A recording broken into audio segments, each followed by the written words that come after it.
Hello learners, welcome to learn Hindi through Tamil. இன்றைக்கி நம்ம வீடியோவில் ஒரு வேர்பை வச்சு நிறைய ஃபார்மேட் சென்டென்சஸ் எப்படி ஃப்ரேம் பண்ணி பேசுகிறது அப்படின்றது தான் பார்க்க போகிறோம். ஸோ இதுக்கு முன்னாடி நம்ம பார்த்ததெல்லாம் ஒரு ஃபார்மேட், அதாவது ஒரு ஃபார்முலா மாதிரி ஒரு ஃபார்மேட் எடுத்துக்கிட்டு அந்த ஃபார்மேட்லேயே நிறைய வேர்பை அப்ளை பண்ணி நம்ம சென்டென்சஸ் மேக் பண்ணுறது தான் இப்போ நம்ம ரீசன்ட் டைம்ஸில் பார்த்துட்டு வரோம். பட் இங்கே வந்து டோட்டலி டிஃப்ரெண்ட். ஒரே வேர்பு வேறு ஃபார்மேட்டில் எப்படி பேசுகிறது, அதாவது வேறு டென்ஸில் எப்படி பேசுகிறது அப்படின்றது தான் நம்ம பார்க்க போகிறோம். ஸோ வீடியோ ரொம்பவே யூஸ்ஃபுல்லாகவும் இன்ட்ரெஸ்டிங்காகவும் இருக்கும். ஸ்கிப் பண்ணாமல் எண்டு வரைக்கும் பாருங்கள். வீடியோக்குள்ளே போகிறதுக்கு முன்னாடி உங்களுக்கு நம்ம சேனலில் போஸ்ட் பண்ணுற வீடியோஸ்க்கான PDF ஃபார்மேட் வேணும் அப்படின்னா நீங்கள் நம்மளோட வெப்சைட்டில் போய்ட்டு ஃப்ரீ ஆஃப் காஸ்ட்டில் டவுன்லோட் பண்ணிக்கலாம். நம்ம வெப்சைட்க்கான லிங்க் டிஸ்கிரிப்ஷன் பாக்ஸ்லேயும் ஃபஸ்ட் கமெண்ட்லேயும் பின் பண்ணுறேன், செக் பண்ணி பார்த்துக்கோங்க. ஸோ வாங்க வீடியோக்குள்ளே போகலாம். நான் பெங்களூரில் வேலை செய்கிறேன். இங்கே நமக்கு வந்து வேர்பு வந்து வேலை செய்கிறது. ஸோ செய் அப்படின்னு சொல்கிறதுக்கு வந்து கரோ அப்படின்னு ஹிந்தியில் சொல்லுவோம். இங்கே ரூட் வேர்பு வந்து கர் அப்படின்றது தான் வந்து கரோ அப்படின்னு செய்யுங்க அப்படின்னு சொல்லுவோம். ஸோ நான் பெங்களூரில் வேலை செய்கிறேன். ஐ ஒர்க்ஸ் இன் பெங்களூர். இதை ப்ரெசன்ட் டென்ஸில் சொல்லும் பொழுது எப்படி சொல்லலாம் அப்படின்னா, மே பெங்களூர் மே காம் கர்த்தா ஹூன். ஸோ காம் அப்படின்னா வேலை, ஸோ மே அப்படின்னா நான், பெங்களூர் மே. ஸோ அந்த மேக்கும் நீங்கள் கன்ஃபியூஸ் ஆகக்கூடாது. அது ஹிந்தியில் எழுதும்போது டோட்டலி டிஃப்ரெண்ட்டாக இருக்கும். ஸோ நான் அப்படின்றதுக்கு வந்து மே, பெங்களூர் மே. காம் அப்படின்னா வேலை, கர்த்தாஹூன் வேலை செய்கிறேன் அப்படின்றத சொல்கிறீங்க. இதுவே நீங்கள் ஒரு பெண்ணாக இருந்தீங்க அப்படின்னா மே பெங்களூர் மே காம் கர்த்தீஹூன் அப்படின்றத சொல்லணும். ஸோ இங்கே வந்து நீங்கள் உங்களுக்கு ஒரு டவுட் வரலாம். நம்ம தமிழில் வந்து நான் பெங்களூரில் வேலை செய்கிறேன்னு பெண்ணாக இருந்தாலும் ஆணாக இருந்தாலும் ஒரே மாதிரி தானே சொல்கிறோம். ஹிந்தியில் ஏன் கர்த்தான்னு சொல்கிறீங்க அப்படின்னு. பட் ஹிந்தியை பொறுத்த வரைக்கும் எல்லாமே வந்து ஆண்பால் பெண்பால்னு வந்து செப்பரேட்டாக பிரித்து தான் வந்து அதுக்கேற்ற வேர்ட்ஸ் எண்டிங் ஆட் பண்ணி தான் பேசுவாங்க. ஸோ அது அவங்களோட ரூல், நம்ம ஃபாலோ பண்ணி தான் ஆகணும். ஸோ கர்த்தா ஆண், கர்த்தி அப்படின்னா பெண். ஸோ மே பெங்களூர் மே காம் கர்த்தா ஹூன். அது உங்களுக்கு நிறைய சென்டென்சஸ் பார்க்க லிட்ரலாக கேட்க உங்களுக்கு வந்து ஈஸியாகவே வந்து பைகட் ஆகிடும். ஒரு அண்டர்ஸ்டாண்டிங் வந்துடும். மே பெங்களூர் மே காம் கர்த்தா ஹூன், காம் கர்த்தி ஹூன்.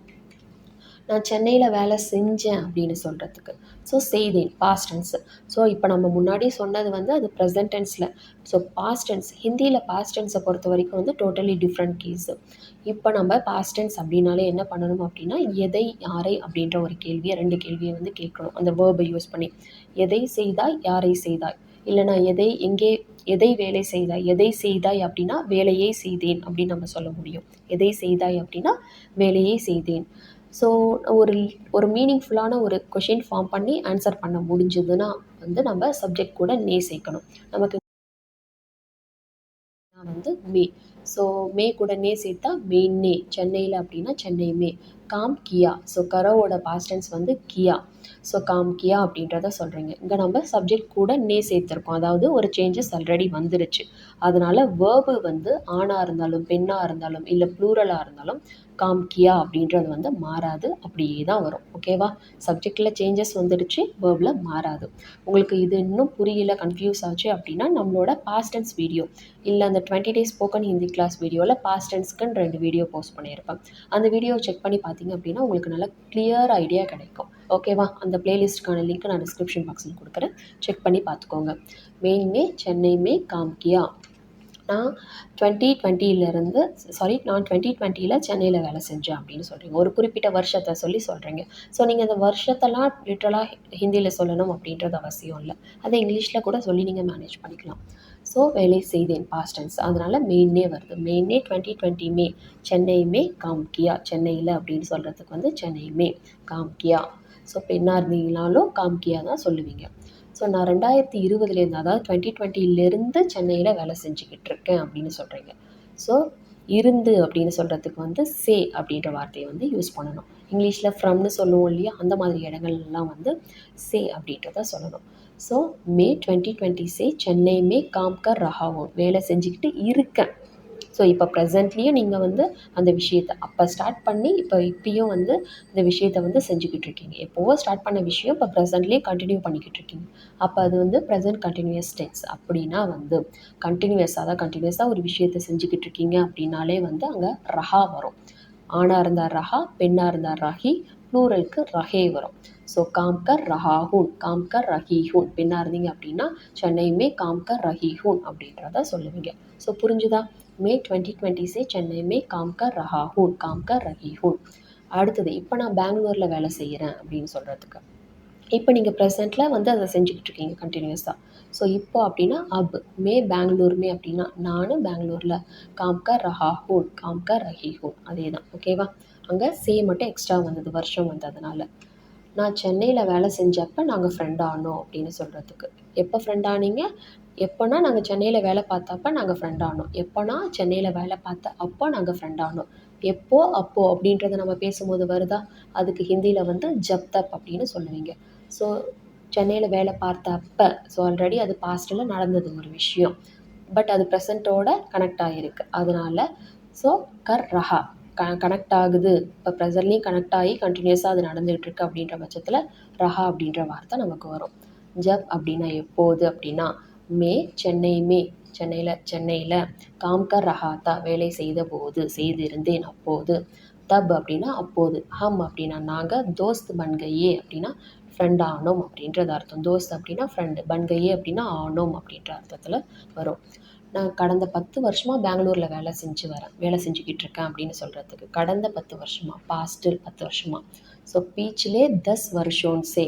ஸோ தமிழில் வருஷம்னு சொல்கிற மாதிரி ஹிந்திலேயும் வருஷன் தான் வரும். ஸோ வருஷன் சே அப்படின்னா வந்து வருஷங்களா. பெங்களூர் மே காம் கர் ரஹா ஹூன், வேலை செய்து வருகிறேன். இப்பயும் வேலை செஞ்சுக்கிட்டு இருக்கேன். 10 வருஷமாக ஸ்டார்ட் பண்ணி இப்பயும் வேலை செஞ்சுக்கிட்டு இருக்கேன். ஸோ காம் கர் ரஹா ஹூன். அடுத்தது நீங்கள் எங்கே வேலை செய்கிறீங்க அப்படின்னு சொல்லி கேட்குறதுக்கு, ஆப் கஹான் காம் கர் ரஹே ஹேன். ஸோ கஹான் அப்படின்னா எங்கே, ஆப் அப்படின்னா நீங்கள், காம் கர் ரஹே ஹேன். உங்கள் அப்பா எங்கே வேலை செய்கிறாங்க? தும்ஹாரே பிதா. ஸோ தும்ஹாரே பிதா அப்படின்னா உங்களுடைய அப்பா. கஹான் அப்படின்னா எங்கே, காம் கர் ரஹே ஹேன். அடுத்தது இங்கே எத்தனை வருஷமாக வேலை செய்கிறீங்க அப்படின்னு சொல்லி கேட்குறதுக்கு, நீங்கள் அப்படின்னா ஆப், கித்தனே வருஷோன் சே. ஸோ கித்தனே அப்படின்னா எத்தனை, வருஷோன் சே அப்படின்னா வருடங்கள் ஆக. சே அப்படின்றது வந்து இருந்து அப்படின்றதையும் குறிக்கும், ஆக. ஸோ வேகமாக, மெதுவாக, வருடங்களாக, இந்த மாதிரி வார்த்தைகளுக்கு ஜல்தி சே, வருஷோன் சே, மஹினே சே, மாதங்களாக, அந்த மாதிரியான அர்த்தத்துலேயும் வந்து சே வரும். யஹான் அப்படின்னா இங்கே, காம்கர் ரஹேஹேன் அப்படின்னா வேலை செஞ்சுக்கிட்டு இருக்கீங்க. எப்போ வேலையில் ஜாயின் பண்ண போகிறீங்க அப்படின்னு சொல்லி கேட்குறதுக்கு, ஆப் அப்படின்னா நீங்கள், நௌக்ரி அப்படின்னா வேலை. ஸோ வேலையில் நௌக்ரி மே, இல்லை காம் மே. நௌக்ரி காம் ரெண்டுத்துல எது வேணாலும் சொல்லலாம். கூட மே வரும், இங்கே நான் சேர்க்கல, சேர்த்துக்கோங்க. கப் அப்படின்னா எப்போ, ஜாயின் கர்னே வாலே ஹேன், ஜாயின் பண்ண போகிறீங்க. ஸோ இப்போ நீங்கள் உடனே ஒரு விஷயத்தை செய்ய போகிறீங்க அப்படின்னா வாலா, வாலி, வாலே யூஸ் பண்ணி சொல்லணும். ஸோ ஆனே வாலா, ஜானே வாலா, வரப்போகிறேன், போக போகிறேன், சாப்பிட போகிறேன், தூங்க போகிறேன். என்ன பண்ணுறீங்க அப்படின்னா, நான் அப்போ தான் சாப்பிட போகிறேன், நான் தூங்க போகிறேன் அப்படின்னு சொல்லுவோம் இல்லையா? அந்த மாதிரி இடங்களில், அதாவது உடனே ஒரு விஷயத்தை செய்ய போகிறீங்க அப்படின்ற பட்சத்தில் வந்து வாலா, வாலி யூஸ் பண்ணணும். ஸோ இந்த வாலா, வாலி, வாலேவோட யூசேஜ் வந்து செப்பரேட் வீடியோவாக நான் போஸ்ட் பண்ணியிருக்கேன். அந்த வீடியோக்கான லிங்க் கொடுக்குறேன், நீங்கள் செக் பண்ணி பார்த்துக்கோங்க. கப் அப்படின்னா எப்போது, ஜாயின் கர்னே வாலே ஹேன், ஜாயின் பண்ண போகிறீங்க அப்படின்னு கேட்குறதா அர்த்தம். ஸோ இப்போ நம்ம பார்த்த சென்டென்ஸ் ஃபார்மேட்லாம் வந்து உங்களுக்கு நிறைய இடங்களில் தேவைப்படும். ஒரே வேர்பை எடுத்துகிட்டு வேறு வேறு ஃபார்மில் நம்ம பார்க்கறதுனால உங்களுக்கு ஞாபகம் வச்சுக்கிறதும் ஈஸியாக இருக்கும். ஸோ வீடியோ பிடிச்சிருந்தால் லைக் பண்ணுங்கள். அடுத்தடுத்து இந்த மாதிரி வீடியோஸ் போஸ்ட் பண்ண ட்ரை பண்ணுறேன். நெக்ஸ்ட் வீடியோவில் பார்க்கலாம். தேங்க்ஸ் ஃபார் வாட்சிங். நன்றி, தன்யவாத்.